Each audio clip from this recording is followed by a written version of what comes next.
Mansi Goswami from the bioscience arena. So हमने last video में plasmid के बारे में बात की थी कि प्लाज्मिड क्या होता है, इसकी कुछ हमने प्रॉपर्टीज देखी थी, डेफिनेशन क्या होती है प्लाज्मिड, और हम इसको कहाँ यूज कर सकते हैं, ये सभी हमने अच्छे से जाना था प्लाज्मिड के बारे में। इसी के साथ इसके क्या एडवांटेजेस होते हैं, मल्टी ड्रग रेजिस्टेंट में कैसे काम करता है प्लाज्मिड, और होमोजेनेटिक और हेट्रोजेनेटिक क्या होता है, हमने यहाँ तक जाना था प्लाज्मिड के बारे में। तो इन सभी के बारे में अगर आपको जानना हो तो आप इससे लास्ट वीडियो देख सकते हैं, उसकी लिंक आपको मेरे डिस्क्रिप्शन बॉक्स में मिल जाएगी। तो आज हम बात करेंगे प्लाज्मिड, कॉम्पिटेबल प्लाज्मिड क्या होते हैं और इनकॉम्पिटेबल प्लाज्मिड क्या होते हैं। इसी के साथ प्लाज्मिड के टाइप्स के बारे में भी डिस्कस करेंगे। तो सबसे पहले आता है कॉम्पिटेबल प्लाज्मिड क्या होते हैं। तो जैसे कि ये बैक्टीरियल सेल है, बैक्टीरियल सेल में प्लाज्मिड प्रेजेंट होता है, ये हमने जाना है, ठीक है। तो अब बैक्टीरियल सेल में एक तरह के प्लाज्मिड भी हो सकते हैं और डिफरेंट टाइप्स ऑफ प्लाज्मिड भी प्रेजेंट हो सकते हैं। जैसे कि ये एक अलग तरीके का प्लाज्मिड है, ये दूसरे टाइप का प्लाज्मिड है। तो अब किसी भी बैक्टीरियल सेल में जब ये दोनों प्लाज्मिड अच्छे से ग्रो कर रहे हैं, अपना नंबर भी इंक्रीज कर रहे हैं, यानी कि रिप्रोड्यूस कर रहे हैं, तो इन प्लाज्मिड्स को बोलेंगे हम कॉम्पिटेबल प्लाज्मिड। क्यों? क्योंकि दोनों प्लाज्मिड अलग अलग है, तो दोनों की ग्रोथ होने के लिए रिक्वायरमेंट भी अलग अलग हो सकती है, तो इसीलिए हम इन प्लाज्मिड को क्या बोलेंगे, कॉम्पिटेबल प्लाज्मिड बोलते हैं। तो यही बोला गया, if more then 2 plasmid can survive in one bacteria, एक बैक्टीरिया में एक से ज्यादा प्लाज्मिड सर्वाइव कर सकते हैं, तो उसको हम कॉम्पिटेबल प्लाज्मिड बोलते हैं। क्यों? क्योंकि उनकी जो रिक्वायरमेंट होती है वो अलग होती है। ऑन द अदर हैंड अगर हम इनकॉम्पिटेबल प्लाज्मिड के बारे में बात करें तो ये जस्ट इसका अपोजिट, यानी कि जब दो अलग अलग तरह के प्लाज्मिड ना रह पाए किसी भी बैक्टीरियल सेल में, तो उसको हम बोलते हैं incompatible plasmid. So if more than type of plasmid can't survive in one bacteria, then it will known as incompatible plasmid. I hope next हम बात करें कि प्लाज्मिड कॉपी नंबर क्या होता है। तो सिंपल सी बात है, वो कॉपी नंबर किसी भी एक सेल में कितने प्लाज्मिड प्रेजेंट हैं, नंबर ऑफ प्लाज्मिड्स कितने हैं, उसको हम बोलेंगे क्या, प्लाज्मिड कॉपी नंबर। तो the number of copies of a given plasmid in a cell is known as plasmid copy number. Next, plasmid के टाइप्स क्या होते हैं, काफी इंपॉर्टेंट टॉपिक है। So there are following types of plasmids. First one is conjugative, non conjugative, F factor plasmid, R plasmid, self transmissible plasmid and the whole plasmid। तो एक एक करके इनके बारे में हम डिस्कस करेंगे। First one is conjugative plasmid. Conjugative plasmid से क्या समझ में आता है हमें, तो कंजुगेटिव से हमें एक और वर्ड ध्यान में आता है, कंजुगेशन।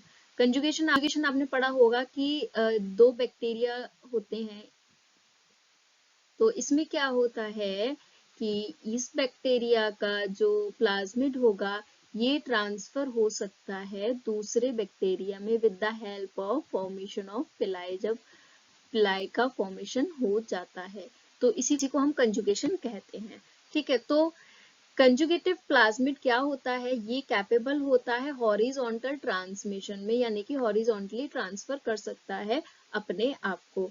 इसमें क्योंकि इसमें ट्राजीन्स प्रेजेंट होती है, tra genes is most important for the conjugative plasmid. इसी के साथ जैसे कि मैंने अभी बताया, ये परफॉर्म करता है complex process which is known as conjugation, जो कि ट्रांसफर करता है अपने प्लाज्मिड को टू द अनदर बैक्टीरिया। जो प्लाज्मिड देता है बैक्टीरिया उसको हम डोनर बोलते हैं और जो रिसीव करता है उसको हम रेसिपिएंट बोलते हैं। अब इसका रोल क्या है कंजुगेटिव प्लाज्मिड का, तो कंजुगेटिव प्लाज्मिड काफी इंपॉर्टेंट रोल प्ले करता है for the physical transfer of DNA from cell to cell, यानी कि एक सेल से दूसरी सेल में हम डीएनए भी ट्रांसफर करवा सकते हैं, तो इसीलिए conjugative plasmid important role play करता है।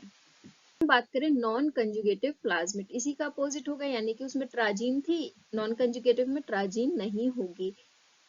नेक्स्ट पॉइंट क्या है कि कंजुगेटिव प्लाज्मिड में क्या एक स्पेशल क्वालिटी थी कि वो अपना प्लाज्मिड ट्रांसफर कर सकता है from the donor to the recipient bacterial cell. लेकिन इस नॉन कंजुगेटिव में क्या होगा कि इसमें ऐसी कैपेबिलिटी नहीं होती है ये अपना प्लाज्मिड ट्रांसफर कर सके। तो क्यों? क्योंकि इसके पास ट्राजीन नहीं होती है। तो tra gene is responsible for the transmission of plasmid from bacterial from donor cell to the recipient bacterial cell। तो यही बोल रहा है plasmid that cannot move to another bacterium during conjugation but require mediation, यानी कि अपना प्लाज्मिड ट्रांसफर कर सकता है किसी मीडिएटर के थ्रू बाय ए कंजुगेटिव प्लाज्मिड। नेक्स्ट है F factor plasmid. F factor plasmid आपने कंजुगेशन में भी पढ़ा होगा कि जो एफ फैक्टर प्लाज्मिड है ये एग्जाम्पल है कंजुगेटिव प्लाज्मिड का, क्योंकि हम कंजुगेशन में भी देखते हैं कि जो एफ फैक्टर होता है वो ट्रांसफर होता है from donor bacterial cell to the recipient bacterial cell. तो ये हम बोल सकते हैं कंजुगेटिव प्लाज्मिड का एग्जाम्पल है। तो अगर ये कंजुगेशन दिखा रहा है इसका मतलब इसके पास ट्राजीन प्रेजेंट होगी। इट बैक्टीरियल सेल जिसके प्लाज्मिड में ये एफ फैक्टर प्लाज्मिड प्रेजेंट होता है उसको हम एफ पॉजिटिव बोलते हैं, ठीक है। और जिसके पास ये जिसके पास ये एफ फैक्टर प्लाज्मिड नहीं होगा उसको हम एफ नेगेटिव बोलते हैं। तो अब जब ये अपना एफ फैक्टर प्लाज्मिड कंजुगेशन के थ्रू इस बैक्टीरिया में ट्रांसफर कर देगा तो जो ये एफ नेगेटिव था अब ये भी एफ पॉजिटिव हो जाएगा, दोनों ही एफ पॉजिटिव हो जाते हैं। नेक्स्ट, जैसे कि इसमें दिखाया गया है ये हमारा डोनर बैक्टीरियल सेल और ये हमारा रेसिपिएंट है। तो ये प्लाज्मिड और क्रोमोसोमल डीएनए बैक्टीरिया में प्रेजेंट होता है। इसके पास एफ प्लाज्मिड है, इसके पास एफ प्लाज्मिड नहीं है, तो ये एफ पॉजिटिव कहलाया जाएगा, ये एफ नेगेटिव कहलाया जाएगा अभी फिलहाल के लिए। उसके बाद क्या होता है, पाइलस का फॉर्मेशन होता है, एक ट्यूब लाइक स्ट्रक्चर जिसकी वजह से ये जो प्लाज्मिड है ये ट्रांसफर हो जाएगा रेसिपिएंट बैक्टीरिया में।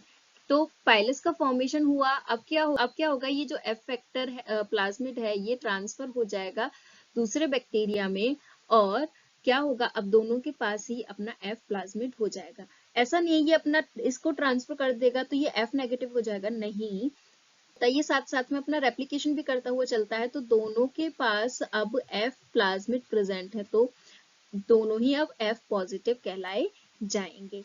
नेक्स्ट बात करते हैं हम आर प्लाज्मिड के बारे में। आर प्लाज्मिड क्या मतलब है, रेजिस्टेंस, और एफ प्लाज्मिड में एफ का क्या मतलब था, फर्टिलिटी। तो आर प्लाज्मिड जैसे कि नाम से ही पता चल रहा है रेजिस्टेंस, मैंने बताया था प्लाज्मिड में कुछ ऐसी क्वालिटी भी होती है जो कि रेजिस्ट करती है कुछ स्पेसिफिक एंटीबायोटिक से।